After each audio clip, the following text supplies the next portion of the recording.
Tonight, you will lie down and try to sleep 8 hours straight. And if you wake up at 2 a.m. or 3 a.m. with your mind already turning, you will feel like something is wrong with you. You will stare at the ceiling. You will check your phone. You will do the math. How many hours left? Is that enough? Why can I never just sleep? But what if nothing is wrong with you?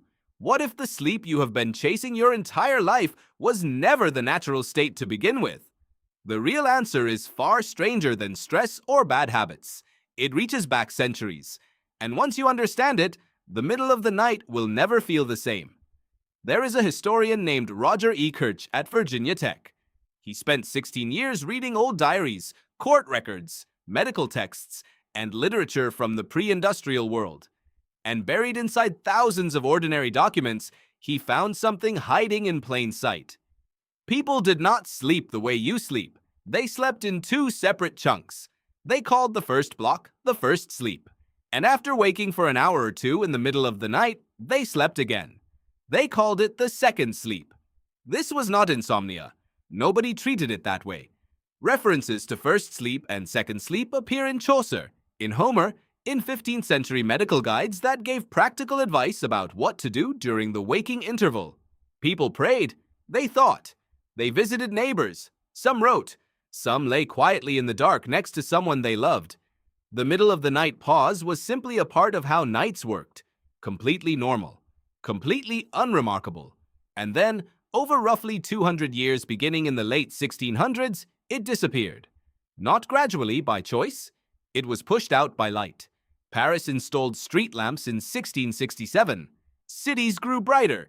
People stayed up later. The first sleep shifted later and later. And when it shifted late enough, the waking interval in the middle of the night got compressed into nothing. By the time electric lighting arrived in the late 1800s, the two-part night was gone. And within a few generations, no one remembered it had ever existed. The forgetting was that complete. But your body never forgot. In the early 1990s, psychiatrist Thomas Ware at the National Institute of Mental Health ran a remarkable experiment. He removed artificial light from healthy adults for 14 hours a day over several weeks. No lamps, no screens, just darkness. And without any instruction at all, every single participant shifted into a two-phase sleep pattern. They slept. They woke for an hour or two in the middle of the night. Then they slept again. And the waking interval was not anxious. It was calm.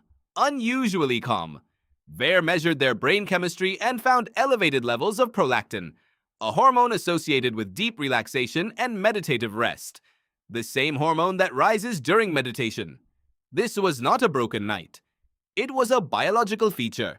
A scheduled pause that your body, given the right conditions, still wants to take. Which means when you wake at 3 a.m., your body may not be malfunctioning. It may be remembering. It may be reaching back through centuries of artificial light, trying to find the interval that was always there. The anxiety that attaches to that waking is not ancient. The anxiety is modern. Sleep researcher Russell Foster at Oxford has shown that the moment you check your clock and calculate your lost hours, you trigger a cortisol response that makes returning to sleep nearly impossible. The blue light from your phone tells your brain it is morning. The stress system activates, and you lie there, convinced your body has failed you, when the only thing that has failed you is the expectation that your night should be unbroken. So what do? Leave the phone face down. Do not check the time. Do not do the arithmetic. Let the interval be what it actually is. A pause, not a problem. A biological feature, not a failure. Your ancestors inhabited it without fear. They lay in the dark, and they thought, and they waited for second sleep to arrive on its own terms. The condition doctors now call sleep maintenance insomnia barely appeared in medical literature before the late 1800s, right when electric lights became widespread, right when the natural two-part rhythm of the night was finally erased. You are not broken. You are ancient. And the next time the middle of the night wakes you, you are not waking into failure. You are waking into the interval, the pause between first sleep and second sleep, the part of the night that has a history, a biology, and a name that humanity used for thousands of years before the lights came on and washed it away. Tonight, if the dark wakes you at 3 a.m., you will know what it is. Not insomnia, not a malfunction, just your body doing exactly what it has always done, reaching through the centuries for the quiet that was always there.